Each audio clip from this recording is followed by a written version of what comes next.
Panginoon, maraming salamat sa laging pagbibigay ng mga araw na puno ng blessings.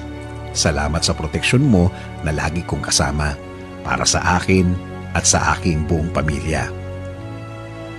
Thanks for your provision, your guidance, and protection. Thank you also, God, for your faithfulness and love for us, Lord.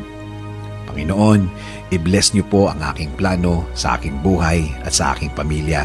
Alam ko po na lagi niyo akong pinoproteksyonan kasama ng aking mga pangarap.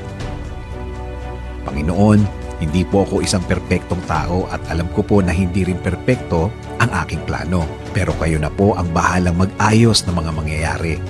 Dahil naniniwala pa rin ako, Lord, na ikaw ang mas nakakaalam ng bukas. Alam ko po, Lord, na marami pa akong dadaanan para matupad ang aking plano sa aking buhay. Pero alam ko po na bibigyan niyo po ako at ang aking plano sa buhay